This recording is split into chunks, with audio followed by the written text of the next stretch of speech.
Thanks so much, Casey. I appreciate the warm welcome, and it's great to be back with Ouellette Associates here in 2015 after our successful 2014 webcast series.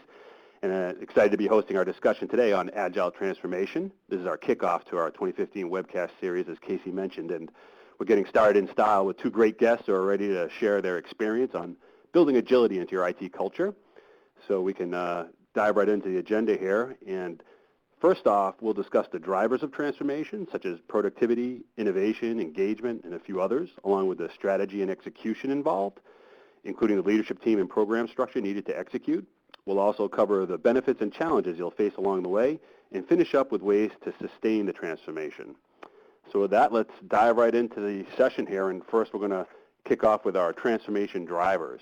And with that, I'm going to start with you, Mike. Going to get the ball rolling here. Why did you initiate this SDLC transformation? What problems were you trying to solve, and what were your objectives? Hi, Tom, and good afternoon, everyone, or good morning, wherever you may be. Before I get into that, I figured I'd just take a second and describe a little bit about Paychex to give a context to the kind of the breadth of the work we have. We're a leading provider of innovative and integrated solutions for payroll, human resources, retirement, and insurance services. And by combining our software as a service technology and our mobility platforms, along with our various service models, we reach at about 570,000 payroll clients across 100 of our locations, and Paychex is composed of about 12,000 employees. At any given time, any given day, we probably have 75 projects per se in kind of the old waterfall analogy. We have 75 big things going on at any point in time, providing new capabilities or enhancements or regulatory changes to all of these things within our offering and our platform. So on to the drivers. There's a good number of drivers here. I'll start with productivity. And this one initially from, let's say, a people perspective, because there's other advantages that get to productivity a little bit farther down the list. From a people point of view, the biggest change that we hoped for and that we're seeing is that as we went from a waterfall project to agile teams, and those agile teams became stable and were able to predict their velocity, we see a much higher level of employee engagement, and that they're very stable, because with waterfall projects, as you know, you build up a team for a project, you complete that project, you basically dismantle that team, you have another project, and you assimilate various folks for that team. So people would go from project to project, you don't get a lot of consistency, and they're always on a new team. So this really is the main driver from a productivity from a people point of view, and getting that higher level of engagement, working in a nice team collaborative environment, along with the agile methodologies, we get a lot of productivity and throughput from that. Innovation is also another key driver here. By having these self-organized, highly collaborative teams with the product owners, the solution architects, the scrum masters, with the business folks engaging, coming in, seeing the demos at the end of the sprints in this iterative approach, we're able to drive more innovation and foster creativity, because that group is working together and constantly looking at what can they do to improve, what are they hearing, and how could they come up with some creative solutions, which really drives innovation. And our whole approach in our company, and one of the drivers for Agile, was to get an innovative culture in everything we do, and that's one of the main advantages that we look for as well. These certainly help from a time-to-market perspective, between getting innovation, improved productivity, therefore improved throughput. But at the same time, with the Agile approach, there's a lot of focus on what's the minimal viable product to release with, and to get then iterative pieces out after 3 or 4 sprints, or let's say our longer running projects on Agile might be 8 sprints. But the idea is to get them much quicker than, again, a typical waterfall, which allows us to get capabilities into the market faster, get reactions faster, and allow us to iterate and improve the various things that we do. The release process as well, this has put a lot of focus, because if you look at Agile and you look at DevOps and bringing those worlds together, you really can streamline and drive an improved release process by having operations be paired up. And I'll show this a little later graphically about how we've structured our infrastructure teams, which is kind of a centralized service through a delivery team structure to support the Agile teams with consistent folks that they interact with as part of those stable teams, and allow them to iterate within those Agile teams how to continue to automate the releases, automate the provisioning, and drive continuous delivery. And that's the other area where we see a lot of opportunity from productivity from an infrastructure and operations point of view by being able to go from development into production through all the various environments that you may want to stage, such for quality controls, much quicker as well in a much more automated, reliable, and consistent manner. All of these help the budget pressures that I think everybody in IT is experiencing. Certainly Agile promotes the thought of and the focus of a minimal viable product. That means we typically, certainly compared to waterfall projects, are going out with less capabilities to start that gives a minimal offering and then iterate on top of that, again, giving all the benefits that I mentioned above. This all maximizes our investments, allows us to get things to market sooner, obtain revenue sooner for the company, and obviously then improves the overall throughput, which reduces budget pressures as well. All of this really helps, as I mentioned earlier, from an employee engagement. The employees appreciate a lot of the flexibility that the Agile approach gives them, with the product owners and the folks right there really looking at their backlog and adapting their backlog as needed and having that flexibility for what might be critical in the business today could be different 2 months from now, and they have that ability to close one sprint and adjust the backlog. And they just feel much more engaged in that team collaborative environment and ownership for the things that they bring to market. That's great, Mike. I think we want to move to our next slide and talk about high-performance culture. Sally, anything you'd like to add here from other companies? Sure. I think a lot of what Mike just sort of echoed, I hope people are realizing that this is beyond Agile, the practices. So when you're trying to transform your organization and trying to transform how IT and quite frankly even beyond IT works, a lot of what he hit on is there's a real cultural transformation that's happening over here. We're changing sort of the DNA of how our organization works. And what I wanted to share on this slide is working with so many leaders, we're finding that ultimately the benefit of an Agile transformation really is a high-performance culture. And we summarize that in kind of like these 3 pillars over here with the one in the middle. The first one is really clarity. We're finding that leaders are saying, I really want people at every level of the organization to have clarity on, first of all, who are we and how do we behave? So what's our core values? And what's the most important thing that we should focus on right now and why? And that's really important from a clarity perspective. There's a great book, and I'm sure many of you may have read it, but by Patrick Lencioni. It's called The Advantage. That's a great book to read that talks a lot about the importance of clarity at every level, at the team level, at your program and portfolio levels, at the enterprise level. And honestly, with clarity comes transparency, and transparency leads to alignment. And that's kind of the goal is, you know, for someone at Mike's level, he needs to be able to see what is everyone working on and does it really align to my objectives. The other pillar that we talk about is focus.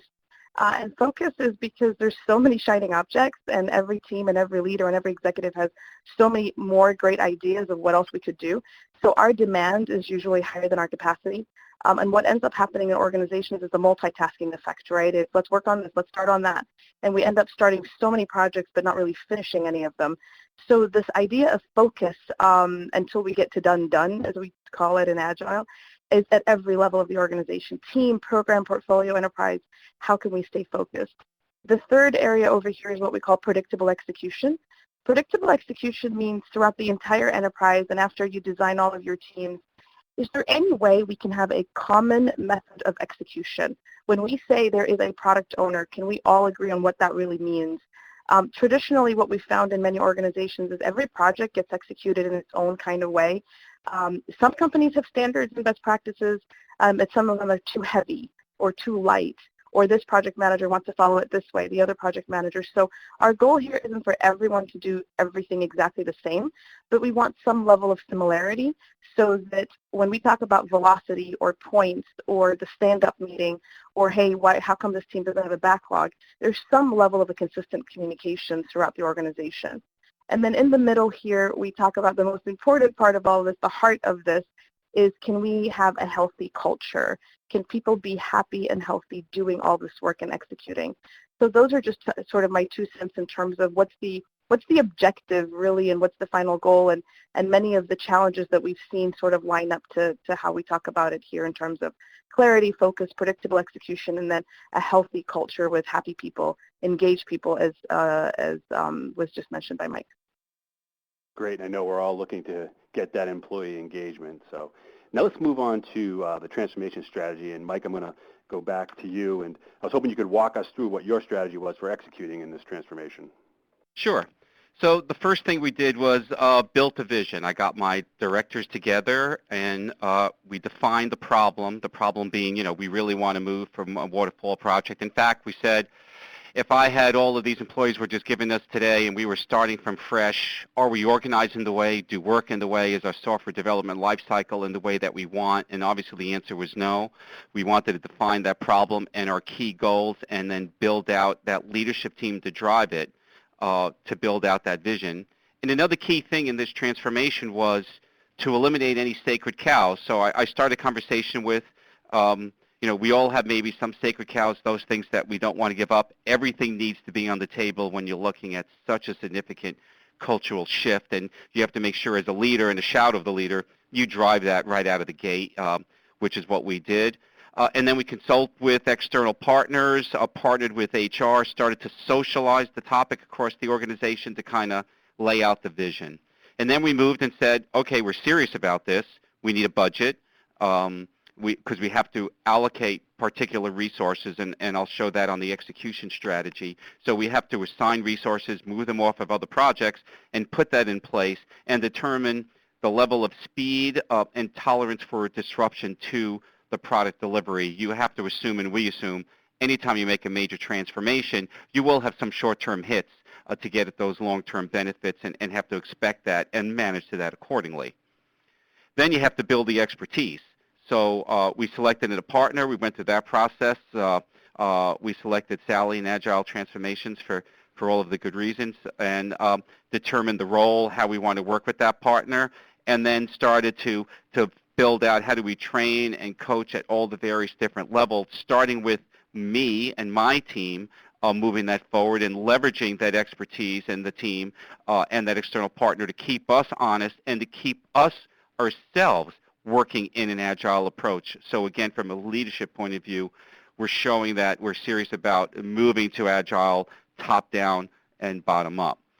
Then we formulated an official program for execution, selected the various leaders for that, who are the influencers, what are the multiple function areas that we want to be involved to ensure we have maximum coverage from an influence point of view, drive awareness, and constantly communicate what we're learning and what we're doing and the benefits that we're seeing.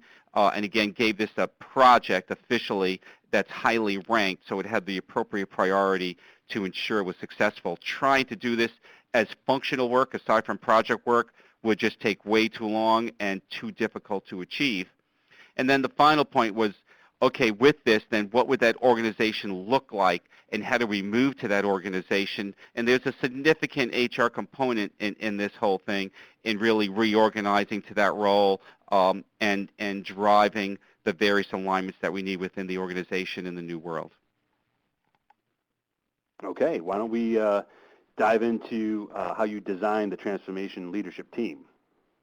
Yeah, thanks. So what we did here and what you see up here is the product owners. So we established first these 5 teams, product delivery, portfolio, program management, and so forth. I'll talk a little bit about them. We established 5 SDLC transformation teams, totally focused on the things that we needed to address and do and support the organization to ensure we would all operate in an agile way. And that's what I'll quickly step you through. The product delivery group was all about redesigning how we start projects. In the front end of the process, in our waterfall, we have this extensive charter process and ROI, and you have to have a lot more requirements up front to totally understand everything. We moved to a leaner approach with Agile, and we needed a team to kind of lay that out. So we took product owners and product management and put them into that Agile team, and we took one of our best people on there as a product owner to drive that product delivery team to come out with the detailed templates and the things that we wanted to do from an initiation perspective. Took the same approach in the portfolio and program. We needed, obviously, to redesign our execution, how we report against our portfolio, how we report all the way up to the executive team and to our peers about where we are, where we're going, and what we're doing in our planning and normal execution process to align with all of the Agile practices so that we get rid of the old way we're reporting and go to the new way, which, again, is a culture change both at the team level and at the executive level in roadmaps and where you are in the roadmaps and the confidence that you have 3 months, 6 months, 9 months out, and 12 months out, and looking at that in an Agile way versus a waterfall approach way. Then we wanted to have a team established to just support the transitions of the various teams. What are all the things you need to consider in migrating to Agile? We needed a lot of coordination of training. You'll see later, we're moving towards 80 Agile teams, so this is a very large organization, lots of moving pieces, lots of people moving into different roles. So we wanted to ensure that we had coaching, a team structure, and a place for people to go and a place to drive out communications related to this transition. Continuous delivery is critical from an automated build, an automated deployment, automated testing to help take things provisioned from dev through production. That's another big productivity driver. So we have a team established around that. And then we took a team and said, take a look at all of our tools from an infrastructure, a development, an operations, the integrated developer desktop, and say, what tools do we need to have from an Agile point of view, and let's go and select those tools and put out a migration path from the old tools to the new tools, and wrap that all up with various champions for those teams and let those teams drive those backlogs, and then utilizing Sally and that team, keeping my direct team in loop and driving into the backlog what these teams should be doing to keep this transformation focused and to ensure success. That's some great information, Mike. Sally, I'd like to circle back with you. Mike was kind enough to share his specific example, but you have that big picture, and I was kind of curious how others have developed the strategy, and from your view, what has worked and what has not worked. Well, what I can tell you is this specific strategy was very mature. We were actually very impressed. With the way Mike and his team decided to run this, the level of commitment and the level of organization of the transformation, and taking it seriously enough for it to be a program with multiple tracks, that has definitely worked. And I've seen, and I'm not saying every organization has to create a formal large program with multiple tracks, maybe the transformation's smaller, but with the objectives that Mike had in his leadership team, pulling the right people together, getting the buy-in, executing in quarterly iterations, having different people, different leaders lead specific areas, and I loved also seeing him challenge his leadership team to probably get out of their comfort zones, because a lot of this is new. So providing the opportunity to grow and actually lead a specific track, that was very mature. I have seen organizations, what doesn't work so well is where you come up with a strategy for piloting Agile, and once the 2 or 3 pilots work, you're like, yay, we got there, we've arrived. So now I'm just going to let Agile sort of grow organically, and then it's just going to find its path, and then it's going to scale, and then it's going to be an enterprise transformation. Those steps are just not automatic. They really do need a strategy. And we've found that by having the leadership team really engaged and actually forming a team around the transformation is extremely, extremely helpful. And then realizing that, you're going to pilot Agile, you're going to scale it across multiple teams, and you're going to potentially say, you know what, this is really an enterprise transformation. And we consider an enterprise transformation when you've done similar to what Mike's done over here. You've reorged, you've changed roles, responsibilities, you're changing HR practices, you're pulling in your finance people, your business people are learning it. I mean, this is way beyond now. We're just adopting agile practices. This is truly an enterprise level transformation. So I can tell you the structure that you're learning and that you're seeing here, it's very mature, especially for the large scale transformation they were doing. And not having any strategy and not having quarterly plans. And of course it can evolve, but not having any of that, I just have seen that take longer, and people get sort of just tired of how long it gets drawn out. And it's higher risk for the transformation itself. Got it. Okay, staying with you, Sally, can you give us a background on this idea of enterprise agile stable teams? Sure. So the idea behind stable teams is really as an organization, we're moving away from creating project teams.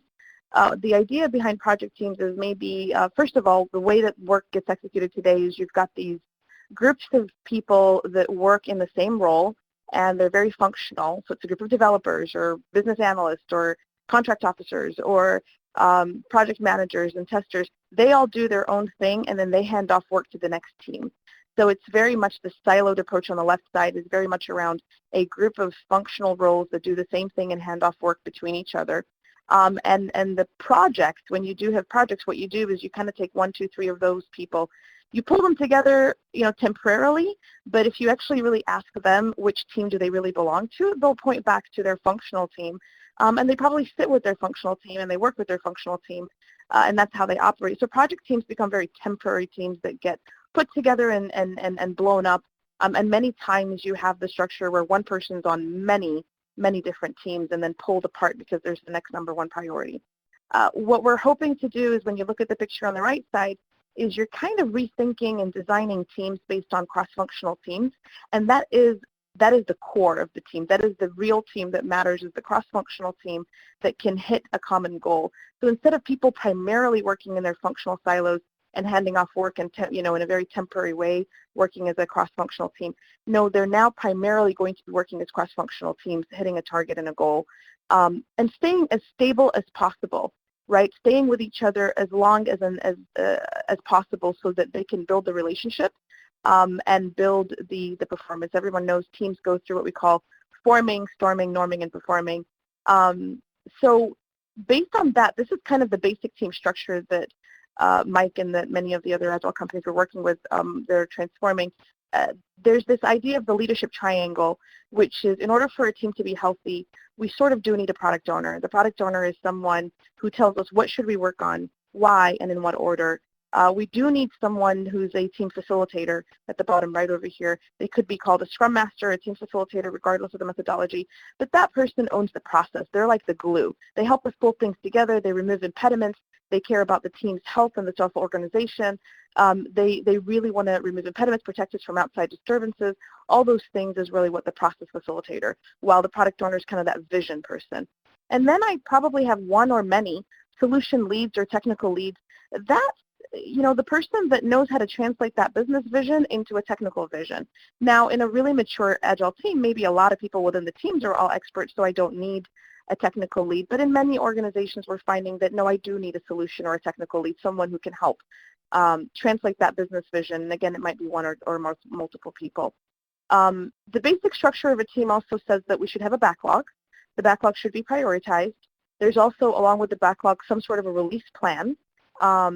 Basically, when are we going to get what done? And as you can see on the left side, there's some level of measurement, metrics, basic metrics. Every iteration or every cadence, if you're using Kanban, so maybe every week or every 2 weeks, how much are you really getting done? Let's start tracking it. And we don't want to just talk about hours, because hours is a great way for me to estimate costs. But how many points? What did you actually deliver for me?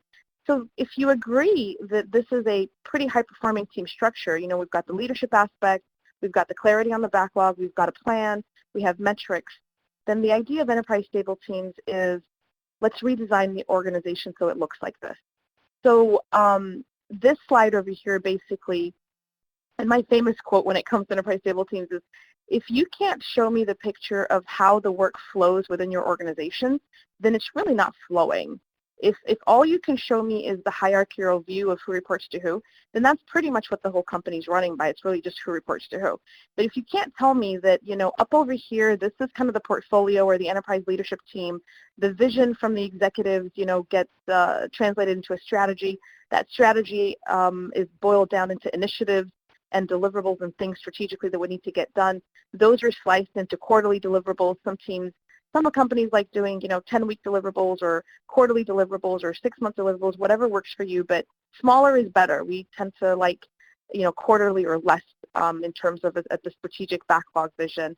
And then as you can see, the teams over here at the bottom, whether they're portfolio management teams or program or product line teams, any of those teams are taking from that enterprise backlog, and then they're organizing and subdividing the work and breaking it down and probably doing more discovery work on it. One of the lessons learned that we've had is teams sometimes get projects and they're not baked. They're just immature yet. We don't have enough requirements. We don't have enough clarity.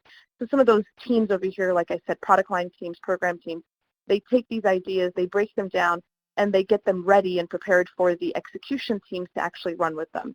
So these triangles now, you basically redesign all around those execution teams. Some of them are delivery teams, some of them are support teams. And then the circles on the right side, and you'll hear Mike talk about this later too, is the communities of practice. We don't want to move from one extreme to another. We don't want to go from, okay, we're all really functional, and that's how we focus, into becoming, okay, we're so cross-functional that we've lost the identity of the developers coming together, or the various communities of product owner community, engineering practices community. So we still want that disciplined area to come back together and talk about best practices, standards, how do we do things better across the enterprise. But that's basically the idea of enterprise stable teams, is if you kind of believe in the concept of one team, keeping it stable, measuring its velocity. This is really all about what we call demand management at the very top, and then capacity management. And that's been almost an impossible thing for companies to figure out, is what is my enterprise capacity? And now we can answer that by saying, well, how many teams do you have and how much can they do in a quarter? So that's a little bit of that background. That's a great overview, and thank you so much. Mike, I'd like to come back to you. Obviously, organizational alignment is really important in all this. And what reorg or major structural changes were needed to support your vision of creating enterprise stable agile teams? Well, thanks, Tom. It's a good question. And I'll build off of points Sally just made. How work flows, that's something that really hit me when we had our first sessions in training, really understanding how work flows. And I stood on that from that point forward in wanting to make sure that it was clear to me how work would flow, and that it should flow in the same consistent manner. That is, me working with my teams directly and my teams working with their teams directly should all be flowing in the same agile methodology and approach. What are our backlogs? How are we working it? What's our quarterly goals? What are we holding ourselves accountable to? And so forth. So we knew that to really make these changes, we'd have to do an organizational change, set new expectations, really define clear job descriptions, and then apply the appropriate resources to those roles that we think can make that adjustment and manage with the others that can't.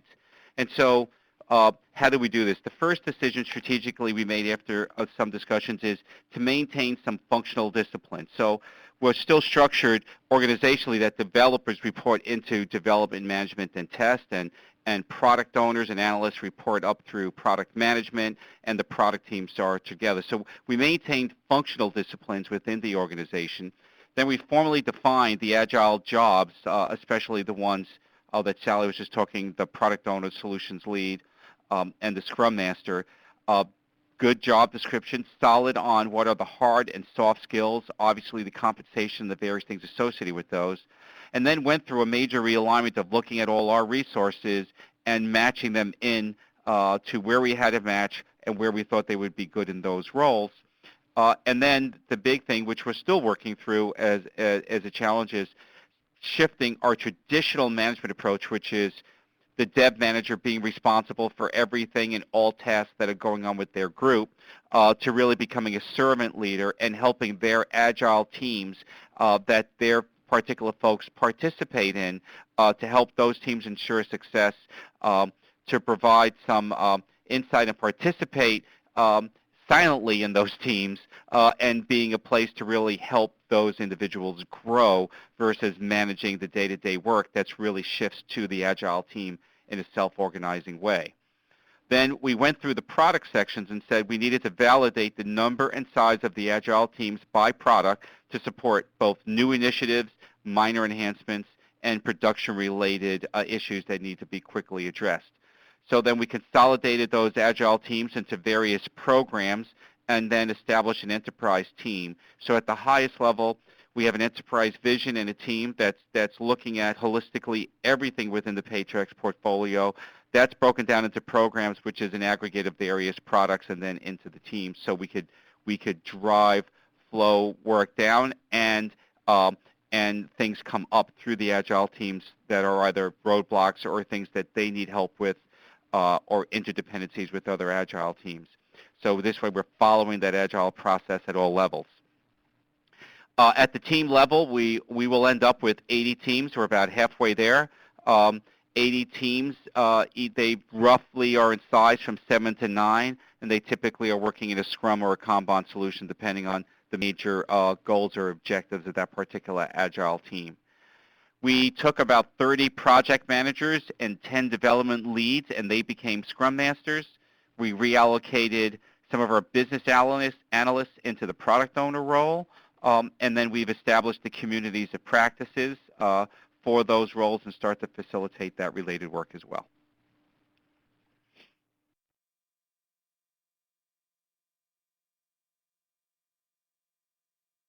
That would be it. Mike, can you talk a little bit about this slide in terms of how does it look now? If you kind of had to describe the picture over here, so this is almost like a visual picture of it, but can you describe a little bit when people are looking at this slide, the visual aspect of this? Sure. So the enterprise portfolio team, so that's myself and my directors. So we did the reorganization and we put that in place even though all the teams weren't even established yet, to make it clear this was serious. And then we start with our enterprise portfolio team and my directors. We get coaching and training from Sally and her team. Quarterly, they're coming in and we're going through our backlog. Where are we against our backlog, and so forth, so we can go through and manage that. That then trickles down into the portfolio teams. That's an aggregate of the various major product lines for payroll, our human resources, and so forth. And then that goes down into the program teams. This is actually various, with 80 teams, we have sometimes 3, 4, 5, 6 teams that might all be working towards some end state that we're working towards. The program teams work with those Scrum Masters in those Agile teams and those to really then understand where they're at. That's the mechanism for the Agiles to bring issues forward, and that's also the mechanism in more detail for things that are coming down from my team and our backlog into those teams, so that we have this layering effect to manage the flow of work, and it maps to our organizations from a structure point of view as well. We then have the communities of practice to the left for the Scrum Masters from a user experience perspective and from an architecture perspective, and driving continuous delivery across these items. And from an infrastructure perspective, what we did was we could not put an operations person or a web engineering person on every single Agile team. We created 5 delivery teams. Those delivery teams then have a set of products and are assigned and dedicated to a specific set of Agile teams so that they can build relationships. And those Agile teams, when they're looking for certain things from a configuration and operations and automation, can put work or new, let's say, infrastructure that they need, they can put work directly into the delivery team's backlog. And the delivery team can work with them and say, here's what we need to put into your backlog to work with you to drive our release automation and those other things as well. And that's kind of the big picture. So Mike, I want to comment a little bit on this because I'm sure people have questions related to the roles and the alignment. you know, the interesting thing that happens here, like for example, the BAs transforming and becoming product owners, that wasn't across the board. Some of the BAs qualified to be product owners because they came from the business originally. And so that was a decision that really was made for this company. And I think it's very important to realize that every company is unique, and who is really going to transition into what role. There's no slam dunk, yes, all project managers should become Scrum Masters, or all IT leaders need to become. There's nothing like that. I think if you can speak a little bit about how much time it took for you guys to make those decisions, because it's never that easy to decide, okay, BAs need to be product owners, because we know product owners should always come from the business and they need to be the actual customer stakeholder, but you have to go through a lot of decision making to figure out, okay, who can really be in what role. Can you talk a little bit about that here? Yeah, no, that's a very good question and point, and that applies to all of the roles, the solutions architect as well. So again, we always look at kind of the hard skills that are needed for that particular area, what domain knowledge skill level, as well as how collaborative, how team-oriented are they, how much of a team player are they, what have they demonstrated in the past from the individual. So, you know, and how quickly are they ready to jump in and help the peers, and all those things from a soft skill and a team collaborative point of view. So we looked at, we first determined, for example, how many product owners do we need, and yeah, in some ways we were lucky because we have analysts that are part of the organization that either originally came from the business unit or have developed very strong relationships with the business unit. But we took individual by individual, and this took months, and had to work with HR because we're obviously changing people's roles, moving people in, making decisions that impact people, some positively, some negatively. It's a complicated thing to manage, and you have to take it serious from a human point of view and working with the individuals and trying to find the best fit that you can. And so it is individual by individual, decision by decision, and then the various leaders, you know, went through interview processes for the candidates and eventually made their selection. Perfect, thank you. So Mike, this is Tom again, and we're going to dive into the strategy for standing up the teams. I wanted to ask you, how many were stood up and in what areas? Okay, so we first started out with a pilot. We took our retirement group and said, let's just take that product. That was about, I think, 6, 7 teams, and said, let's go all out from a pilot and take that one whole group so that we could get the experience for having agile teams in a product area that covered everything from production defects to some minor enhancements requests to large-scale projects with multiple agile teams over, you know, longer sprints. So we selected that. We created those pilots, and then we started to just drive that pilot, get that experience. And then we went to 10 teams per quarter. So we're doing 10 teams per quarter right now. We're a little bit more than halfway through by the end of this calendar year. The goal is to be complete and have all of the teams up and running in a pure agile fashion.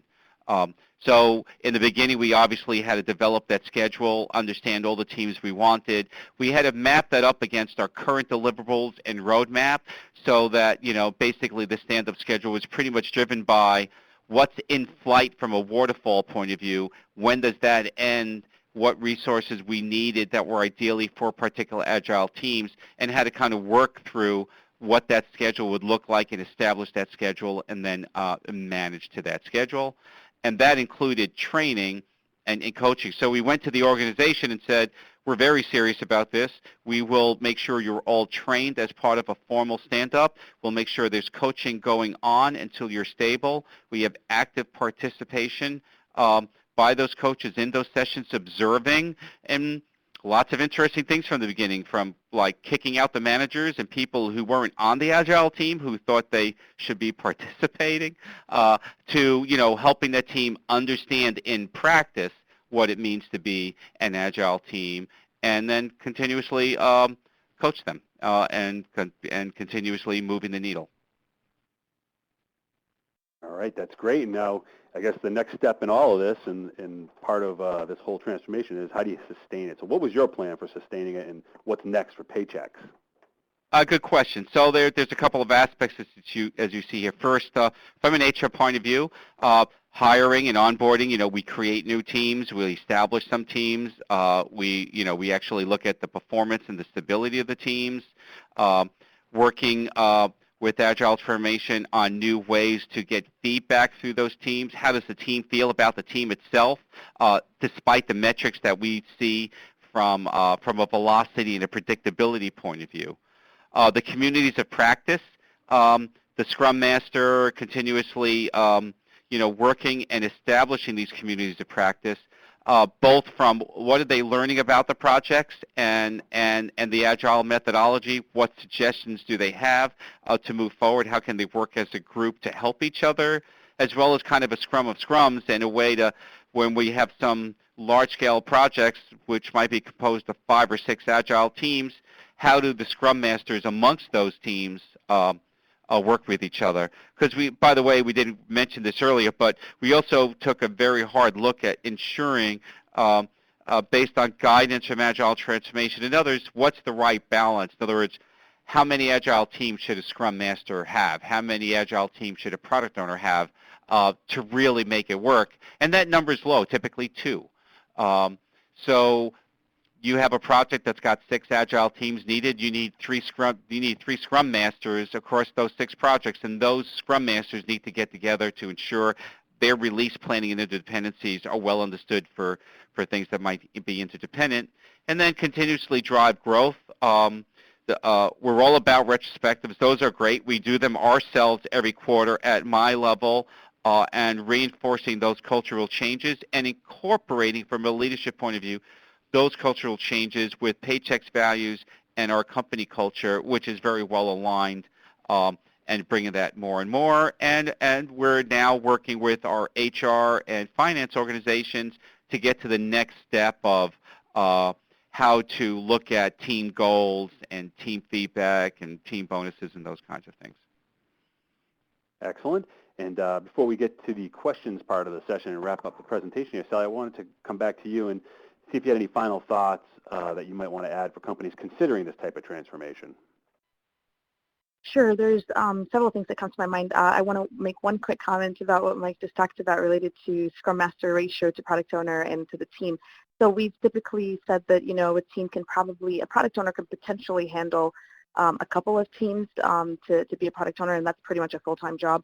We've always said a Scrum Master, to really have an exceptional Scrum Master, a great Scrum Master, they need to be on one team. And I think you do have it that way, Mike, but you do have some teams where you've got some mature Scrum Masters that are over actually a couple of teams. So I just wanted to clarify that. So people that are freaking out thinking, oh no, I can't handle 2 teams, we really do recommend that a Scrum Master is allowed to focus on one team, and then when they're mature enough and their team kind of grows and they're self-organizing, they can potentially handle the second team. In terms of advice around, doing this, the sustainability piece that Mike just walked through is critical. I can't tell you how many organizations don't have what we call the Make It Stick plan. The Make It Stick plan, and so what happens to them is they revert back to form. They go back, muscle memory kicks in again, and they're frustrated. They're like, I just spent all this money transforming all these people to Agile, but we're falling apart again, and we're going back to what we did. If your leadership team is not part of your plan and educating and reinforcing Agile at every single level based on their own, and that's why you really need to work with HR, it's just not going to sustain. If you don't think about the continuous growth, so what Mike talked about and alluded to a little bit is one of the tools that we've created is Agility Health, and it's the idea of looking at team health holistically, not just focusing on the metrics, like how many points are they delivering for me? That's a really tactical way of understanding performance and health, and it's a very, it's a trailing indicator. A leading indicator is the true health of a team. Looking at that every quarter and continuously trying to improve quarter after quarter after quarter means that this transformation is not just a project, it becomes part of your DNA. The continuous improvement effort is it's how we work. We, every quarter, look and check and see that all teams are doing well, and if they're not doing well, what can we do to help them and improve it over the next quarter. And just the emphasis on, engaging HR and starting to change the reward systems. Reward systems are going to kill you.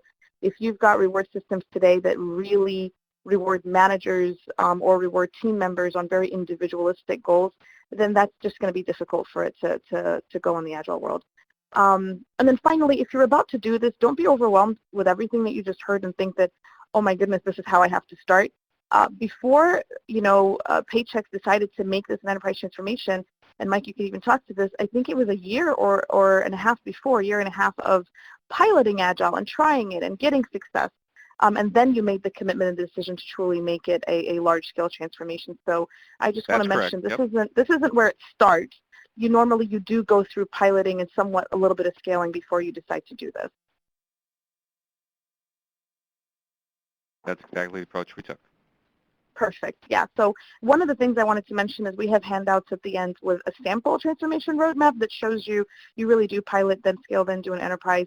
And then the team health radar that we talked about in terms of having a holistic view of what the team measurement should look like. We also have that. And then there's a great Forbes article that Mike was interviewed on that you can also take a look at to learn a little bit about his strategy. Excellent. Thanks, Sally. Now we're going to go to the lightning rounds. I hope you and Mike are ready. We've got quite a few questions, and we'll get through them as best we can, folks. We're going to try to answer them all as best we can in the time that we have, but we may miss a few, so we'll get started right out of the gate here. Mike, what are the top benefits you gained from this transformation, and what value has it delivered? Great question. So we are seeing improved velocity. We see teams, especially teams that have been established, stood up, got healthy, got predictable, completed, and most of our projects right now are about, 8 or 9 sprints that average 2 to 3 weeks. They got through those, delivered it, and they're on to their second or third project.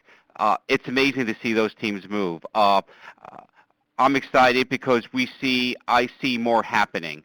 It's a difficult thing to measure. I mean, what I told my management when we make the changes, initially what should happen is you should feel that, wow, things are happening faster and they're clearer and they're more predictable, and you just see more stuff coming. And that's what we're seeing. We're seeing the teams be very productive. We're seeing them tackle problems that we didn't think could be tackled, so they're being innovative in the way they're approaching things, and so innovation and more throughput, and the teams are happy. I mean, you could see the level of engagement and camaraderie, and they're just looking to get on to the next thing. Those are really the key benefits that we're seeing right now. That's excellent. Now I got a question that both Sally and you might want to weigh in on. We got one of the listeners mentioned having practiced Agile for the past 8+ years and now using more of a hybrid or nimble, hyper-agile methodology. Where does governance get incorporated into your strategy and long-term structure?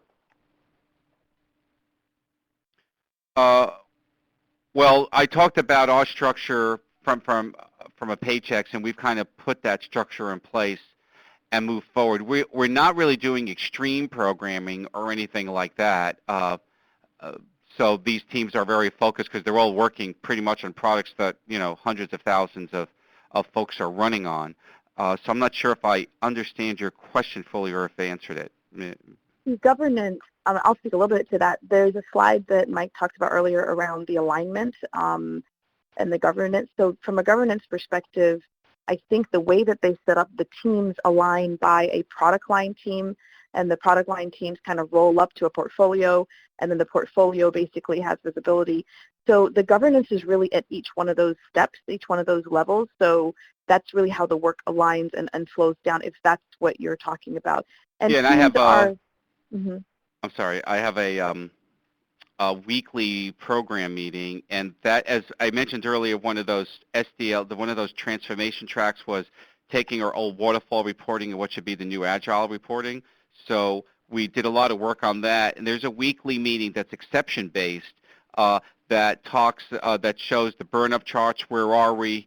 Where the teams are not necessarily hitting the goals, or there's an increase in user stories. There's additional discovery adding into the backlog, and then once a month I go through all of them, what we call the green projects. So all projects that are working successful or not to their goals. We review all of them. So there's a formal process that's been modified to the Agile world from the old world to provide that governance. That's also a place where, as the teams bring to their program teams things that are inhibiting their success, for us to address as well as new things that I might be discovering or my team's discovering or adaptations that we need to make to drive other things into their backlog as well. Okay, great. Mike, I've got a couple questions. I think these come from when you discussed organizational alignment and the specifics around that. And one of them is from Jennifer. Were the business analysts converted to product owners from business or IT? So my organization is a little bit different in that I have more than just the classic CIO role. So I also have within my group all product managers, and those product managers, lots of them have come from the business units over time, or expertise externally in the product management area. Now, not every product manager makes a product owner. We do have, I would say in general, the same product managers and senior product managers. We basically took analysts, which were in a separate group, put them in with the product managers, and then mapped which analysts would make good product owners, as well as that there were dev leads and dev managers who were very strong in their product area and had a passion for that and were good facilitators and domain knowledge and highly respected by the business, that we also moved some of those folks into product owner roles as well. Excellent. And follow on to that from Robin, after you converted 30 PMs to Scrum Masters, did you retain any PMs for the PM role? No, all PMs become, they all just move to Scrum Masters. So we don't have project managers in the traditional sense. Some still remain for the Agile projects the waterfall projects that are still in flight. And as those move off, they get their training and they move on to a Scrum Master role. So we will probably by the end of the year into next year have formally eliminated the classic PMI project manager role. All right. I want to jump in here real quickly to clarify something. There is also the idea of a program manager and a portfolio manager. So the traditional project manager role sort of goes away, but the Scrum Master, or in the PMI world now, the new PMI ACP type, the Agile Certified Practitioner type project manager really exists. And then there's a program manager, which that's a role that's missing in a lot of organizations, and then the portfolio manager. So those were roles that they had to enhance as well, and some people were a better fit in those. That's correct. Yep. And those are who the Scrum Masters report into, and then work with those Scrum Masters at a program level to ensure everything within the program is coming together to the overall vision that they bring forward to the enterprise team. All right. We've got about 3 more minutes, so we're going to keep firing away here, and it's probably a good one for both Sally and Mike. What is the normal duration for Agile transformation? Oh, Sally, you could take that one. We're very large, so there's it's unique. There's really no such thing. We've got one of our existing clients right now from the healthcare world that it's a much smaller organization, but it's taken 4 or 5 years, and that is the right pace for them. That is truly the right pace. They know their culture enough. They understand the complexity, and so they've decided, and I think their leadership team was very wise to know that the organization needs to pull Agile slowly, and so they went through 3 or 4 years before they went into their complete enterprise stable teams, and they're an amazing success story. Actually, I'll just mention their name, Blue Cross Blue Shield Nebraska. But their cultural transformation to servant leadership, that was great, and that took several years. For a large organization like Paychex that has 1,500 people, and there's obviously even organizations bigger, they had a much more concrete plan of what they wanted to do and the objectives, and I think realizing the risks of if they have it take too long with all those teams, some teams start to get pretty angsty, and it could be a risk factor. So their objective was really within 2 to 3 years to make sure this transformation can happen. There's no right answer. I think the right answer is you've got to figure out your culture and your company and what is right for you. We've just always said don't do it too fast that it fails, because this is a cultural transformation and people have so much tolerance to change, and so the change management aspect and being aware of what the company can absorb is really important. So fail fast is not an option with the Agile transformation. Yeah, no, I mean, if you're going to fail early, that's okay, but we just don't want you to, I've got some companies that are like, okay, let's do all 100 teams immediately. It's like, well, that's kind of really fast, and that's the riskier. I'm not saying it's never going to work, but the change management aspect seems like it could be an issue there. Got it. All right, I think we have time for at least one more. Mike, what tools do you use to manage backlogs and specifically roll up information from the teams? Right now there's a mix of tools and the team is finalizing, so folks use anything from Jira to a Rational Team Concert from IBM.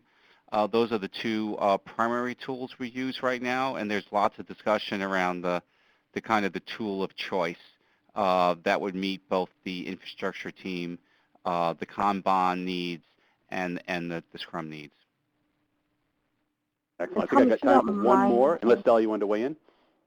I just want to weigh in on one thing that's really important because people always ask the question of what are the top challenges or lessons learned that you're about to hit. And there's something important that I want to mention just as our lessons learned, and Mike, you can definitely jump on this.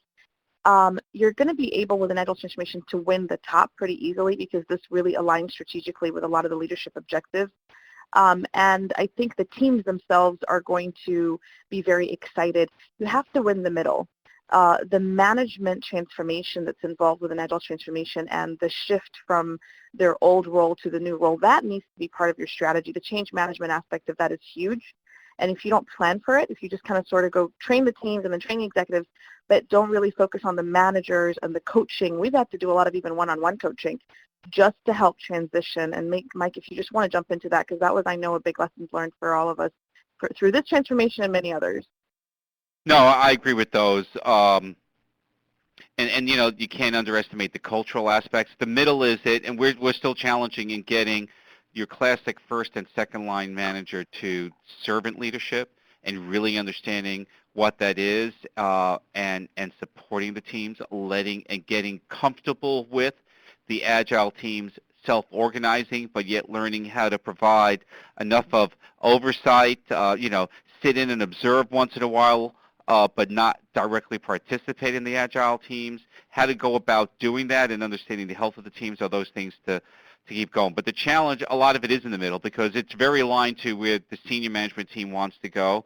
And in the ranks, folks really want to move to a more quicker, less process-heavy approach that the waterfall implies. But then when you start to drive the change and individuals are impacted and managers are impacted, you have a change management process. And if you're doing that on a large scale, you kind of got to go. You got to kind of go at a good pace, but not too fast, and you don't want to go too slow either. Excellent, excellent. I think that's some great insights, and that's all we really have time for today. I really appreciate everyone chiming in with their questions. It's a very interactive group, so that's great. I apologize if we didn't get to your question, but we do have some great follow-up materials. You can see on the screen now. You can download that link and get all those materials. We encourage you to check that out and start your own transformation. And we'd also like to invite you to join us again on June 2nd for a session on managing talent risks when Ouellette Associates and the CIO Executive Council will join forces again. We hope to see you then. We also ask that you fill out our brief evaluation form. Don't see it on the screen, don't know if we have it, but maybe we don't have that link today. And I also want to thank you all on behalf of the Ouellette Associates and the CIO Executive Council. Thank you for joining us today. Thank you, Mike.